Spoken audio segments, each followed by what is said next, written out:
Buenas noches, bienvenidos. Soy Mireya Alexandra Rodríguez Soto, estudiante de la Universidad Continental sede Huancayo, miembro del Comité Permanente Académico de la Sociedad Científica Médico Estudiantil Continental, siendo coordinadora de videos educativos. Hoy, en el módulo de anatomía, repasaremos el tema de osteología de la cabeza. Generalidades. La cabeza se va a dividir en dos grandes grupos, en neurocráneo, viscerocráneo, también llamado esplacnocráneo. El neurocráneo va a componerse por 8 huesos, mientras que el esplacnocráneo va a estar compuesto por 14 huesos. El neurocráneo se va a clasificar en dos grandes grupos, en huesos pares, que van a ser 2, y en 4 impares, mientras que el viscerocráneo se va a clasificar igualmente, pero en 2 impares y 6 pares. Los dos pares del neurocráneo van a ser los parietales y los temporales, mientras que los impares van a ser frontal, etmoides, esfenoide y occipital.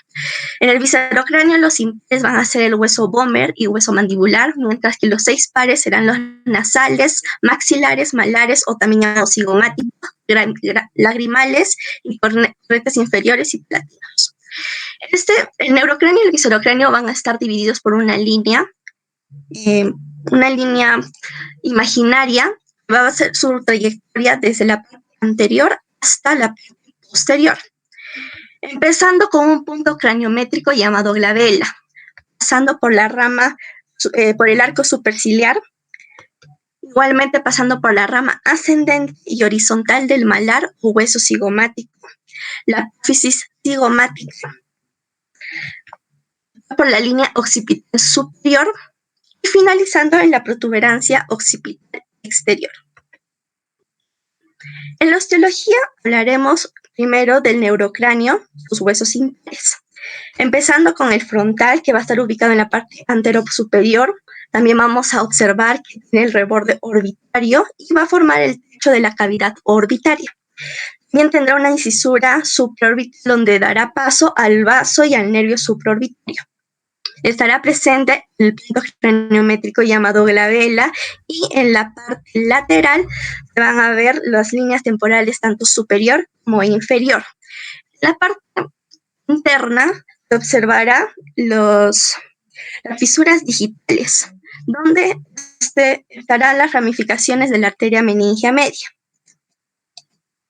Después pasamos al hueso etmoides. Este estará conformará dos cavidades, la cavidad nasal y la órbita. Tendrá 3 porciones, la lámina vertical, horizontal y lateral. En la cavidad orbitaria, para ser más específicos, estará el hueso plano del etmoides. Este también es conocido como la lámina orbitaria o papirácea. Esto será una zona con un poco espesor óseo y frecuentemente este será el afectado por hundimientos, traumatismos graves. Después pasaremos al hueso esfenoides. Este tendrá una forma de mariposa que vamos a ver posteriormente. También va a formar las cavidades nasales, orbitarias, pterigopalatina, temporal, infratemporal y las coanas. Las partes conformarán pues el cuerpo, las alas mayores que se ven de esta parte, igual que acá en la parte lateral, los huesos, las alas menores o orbitarias que se ven por acá, la apófisis pterigoidea, senos, uno de los senos, la silla turca por la parte interna, los procesos clinoideos, tanto anteriores como posteriores. Y finalizando, terminaremos con el hueso occipital. Este se encontrará en la parte posterior inferior del cráneo. Lo más destacable de este hueso es que va a estar el foramen occipital o hueso magno, que vemos una parte por aquí, donde va a salir el bulbo raquídeo, arterias vertebrales, arterias espinal anteriores, etc. Después entraremos con los huesos pares del neurocráneo, donde tenemos a los parietales, que estarán ubicados en la parte lateral superior del cráneo, uniéndose entre sí en la parte superior. Su estudio presenta dos caras, una exocraneal y una endocraneal, como vemos por aquí, un borde superior, inferior, anterior y posterior, y 4 ángulos. Sus estructuras resaltantes va a ser la eminencia parietal que vemos en esta zona, y el agujero parietal que está en la parte superior. Mientras que en la parte endocraneal, estará la impresión de la hoja higuera, donde estarán los surcos dejados por la arteria meningea media, y las fositas de Pacchioni, donde estarán justamente los corpúsculos de Pacchioni o las granulaciones aracnoides. También tenemos al hueso temporal. Esos también estarán en la parte más lateral del cráneo y van a contener los órganos de la audición y del equilibrio. Van a presentar 3 porciones, una porción escamosa por esta parte, una porción pecosa que está en la parte interna por acá, y también va a haber una parte de mastoidea. Siguiendo con los huesos, ahora vamos a hablar de los huesos del viscerocráneo, donde estarán los huesos nasales. Estos dos van a ser huesos planos, delgados y pequeños. Van a formar la parte anterior de la pirámide ósea nasal. Por debajo se va a apoyar con el hueso Böhmer y formará parte de la cavidad nasal. Segundo, vamos a tener a los huesos maxilares. Este hueso va a ser el más complejo, ya que va a tener funciones estructurales importantes, como pertenecer o conformar la fosa nasal o la cavidad nasal, el piso de la cavidad orbitaria, como vemos por aquí, y la bóveda palatina. El hueso malar van a estar justamente a los lados del cráneo, o también llamados estos huesos cigomáticos. Van a formar varias estructuras, también la cavidad orbitaria, y van a formar, como se les llama, los pómulos, ¿no? Su forma, al ser larga y delgada, y su posición, va a hacer que este hueso sea más susceptible a fracturas por traumatismos faciales. Estructuras importantes de este hueso va a ser el foramen cigomático facial, que va a contener a los nervios y vasos cigomáticos faciales. Después hablaremos del ungus o de los huesos lacrimales. Este hueso va a ser pequeño y delgado y se va a ubicar en la cavidad orbitaria. Va a tener 2 caras, una cara medial y una cara lateral, donde la cara medial va a estar cubierta por una mucosa, mientras que la cara lateral va a tener un gancho lacrimal o una cresta lacrimal. Seguiremos con los cornetes inferiores. Como vemos más de cerca, este hueso va a tener una estructura en forma de espiral y se va a ubicar dentro de la fosa nasal. Su función va a ser aumentar la temperatura del aire que va a ingresar por allí, mientras que sus partes van a conformar una cara media o una cara lateral y una cara inferior. En la cara lateral se va a formar el meato nasal inferior, y en la cara inferior va a estar los vasos sanguíneos porque va a presentar rugosidades. Igualmente va a contener 3 procesos, un proceso etmoidal, lagrimal y maxilar. Después tenemos los huesos palatinos. Como vemos en esta parte de aquí, es uno de los huesos más internos del cráneo. Se va a ubicar por detrás y por dentro de los maxilares superiores. Igual va a estar junto al hueso Böhmer, que después les voy a dar las características, y va a formar el paladar duro o techo de la boca. Igualmente va a formar la fosa pterigopalatina y pterigoidea. Presentará 3 procesos, uno piramidal, esfenoidal y orbital. El hueso Böhmer. Este hueso va a ser uno de los impares del viscerocráneo. Va a formar el tabique o septum nasal.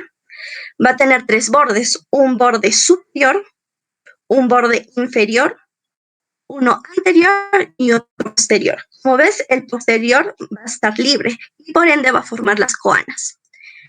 Y por último va a estar el hueso mandibular. Este es el único hueso móvil de la cara y va a formar el piso de la boca y de la lengua. Se va a observar unos procesos alveolares que van a contener a los dientes y un agujero mentoniano. Va a tener articulaciones que va a trabajar junto al hueso temporal como una articulación temporomandibular. Y va a tener estructuras como los cóndilos, la apófisis cronoides, la escotadura sigmoidea, una protuberancia mentoniana. Aquí vemos el cráneo desarticulado. De mejor manera se puede ver al esfenoides con su forma de mariposa, las alas mayores y las alas menores. Igualmente vemos a los huesos lacrimales por acá y a los huesos nasales.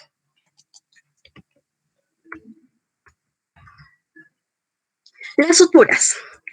Estas suturas van a ser unificaciones entre dos huesos e incluso tres. Empezaremos por una vista superior con la sutura coronal, que va a unir a los huesos frontales y los bordes anteriores del hueso parietal. También tendremos a la sutura sagital, que unificará a los dos huesos parietales. La sutura lamboidea unificará a los huesos parietales con el hueso occipital. Igualmente vemos una sutura escamosa, que unirá la parte parietal con la parte escamosa del hueso temporal. Y la sutura parieto-mastoidea, que va a estar justamente unificada por el hueso parietal y la parte mastoidea del temporal. En la vista frontal tenemos suturas importantes como frontonasal entre los huesos nasales y frontales, la sutura nasomaxilar, la intermaxilar entre los dos maxilares, la internasal es entre los dos huesos nasales. Y en la parte lateral, acá vemos de mejor manera cómo la escamosa del temporal se va a unificar con la parte parietal, formando la sutura escamosa. Asimismo, tenemos el occipito mastoideo, la parte mastoidea del temporal, junto al occipital. Lo importante de aquí es que estas suturas van a tener una articulación tipo sinartrosis, o sea, no va a tener movimiento. Pero también tiene subtipos, por ejemplo, la dentada, que podemos ver en la sutura coronal, un tipo escamoso, que también está en la sutura escamosa, y tipo esquindelesis. Aquí no se puede ver, pero es entre las alas del vómer y la cresta del esfenoides. Y la única articulación móvil que vamos a observar es justamente el temporomandibular, que es de artrosis bicondilia.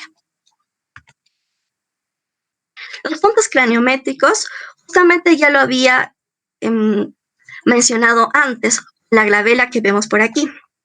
Vamos a ver los puntos craniométricos en 4 posiciones: frontal, lateral, superior e inferior. Empezaremos con el oprión. Aquí no está dibujado, pero este sería una depresión que está justo por encima de la glabela. Este sería el oprión. Después estaría la glabela, que es una protuberancia que está entre los dos arcos superciliares. Seguidamente vemos el nación, va a ser justamente el punto de unión entre los dos huesos nasales. Después el naso espinal superior y el naso espinal inferior, que van a estar en la línea media del hueso nasal. Después el prostión, que va a ser una protuberancia en la línea media de los procesos alveolares o de la unión de los huesos maxilares. Después estaríamos viendo el alveolo dentario inferior. Y por último, la protuberancia, que sería el punto craniométrico mentoniano. Seguidamente veremos de la parte superior hasta el occipital los puntos craniométricos como el estafión, estará la sutura parietal, frontoparietal. Estará el terión, que justamente es el punto de convergencia entre el hueso frontal parietal, el ala mayor del esfenoides y el temporal. Después estará el dacrión, que es el punto de encuentro entre el hueso frontal, nasal y maxilar. El punto malar, cigomático o sillón, que es el punto más alto de este hueso. El gonión es el punto más cóncavo del hueso mandibular. Igual el mastoidal es el punto más cóncavo del hueso temporal. Y por último, el asterión, que será el punto de convergencia entre el hueso occipital, temporal y parietal. Después, seguidamente, veremos desde la parte más posterior hasta la parte más anterior los puntos como la lamba, que es el punto de convergencia entre la sutura sagital, que vemos por aquí, con la sutura occipitoparietal. Después veremos al punto vértex, que es el punto más alto de la línea media sagital. Y finalmente el bregma, que es el punto de convergencia entre la sutura frontal y la sutura sagital. Finalmente tendremos al bastion o pistion y inio. Serán puntos de convergencia, por ejemplo, el bastion será la parte más anterior del hueso, del agujero magno. El opistion será la parte más posterior del agujero magno. El inio será justamente el punto medial que se encuentra en la protuberancia occipital externa. Después veremos la división del cráneo, para ser más exactos, del endocráneo. Este va a tener una trayectoria, así como divide justamente la fosa craneal anterior, la craneal media, y habrá otra división que tendrá una trayectoria que posteriormente les voy a decir, divide la fosa craneal media y la fosa craneal posterior. La fosa craneal media, límite anterior, será justamente el hueso frontal, como ven aquí. Después la división entre la fosa craneal anterior y media empezará desde la sutura frontoparietal, pasará por la intersección del ala mayor del esfenoides, después siguiendo por el ala menor, los procesos clinoideos. Pasará por el borde posterior del agujero que está por aquí, el agujero conducto óptico, y finalmente pasará por el limbo esfenoidal. El otro límite sería el posterior de la fosa craneal media. Su trayecto empezará desde el hueso parietal hasta llegar al hueso temporal. Después pasará hasta los procesos clinoideos del hueso esfenoides y por el borde posterior de la silla turca. Finalmente, el borde posterior de la fosa craneal simplemente será parte del hueso parietal y del occipital. Finalizaremos con los agujeros del cráneo. Estos son importantes ya que va a haber contenidos justamente como nervios, venas, arterias. En este caso tenemos el agujero ciego por acá, los agujeros etmoidales tanto anteriores como posteriores y los forámenes o los orificios de la lámina cribosa, que estará contenido por los haces del nervio del olfato. En la fosa craneal media, lo importante aquí es el conducto óptico que tendrá el nervio óptico y la arteria oftálmica. La fisura orbitaria superior, que tendrá el nervio oculomotor y la vena oftálmica superior. Después tenemos el agujero redondo. Tendrá contenido al nervio maxilar inferior del nervio trigémino, al agujero oval, que tendrá el nervio mandibular, los conductos carotídeos de este lado, tendrá la arteria carótida interna, y a los hiatos de los nervios petosos que están por acá. La fosa craneal posterior tenemos al agujero magno. Este tendrá como contenido a la médula oblonga, a las meninges, a las arterias vertebrales, al plexo nervio carótido interno. También tendremos por acá a los agujeros yugulares, que tendrán como contenido al seno petroso inferior y al sigmoideo. Finalizando, vemos unos agujeros de la parte frontal del cráneo, donde podemos ver al agujero supraorbitario, que es parte del hueso frontal, donde estará contenido el nervio supraorbitario, a la hendidura esfenoidal, que tendrá el nervio trocar, lagrimal, oculomotor, y a la hendidura esfenoidal, donde estará el nervio maxilar superior. Después, por la parte de los maxilares, tendremos al agujero infraorbitario, que tendrá como contenido la arteria, vena y nervio infraorbitario, y el agujero mentoniano, que tendrá el nervio del mismo nombre. Aquí tendrán la bibliografía de donde saqué toda la información de las diapositivas. Muchas gracias.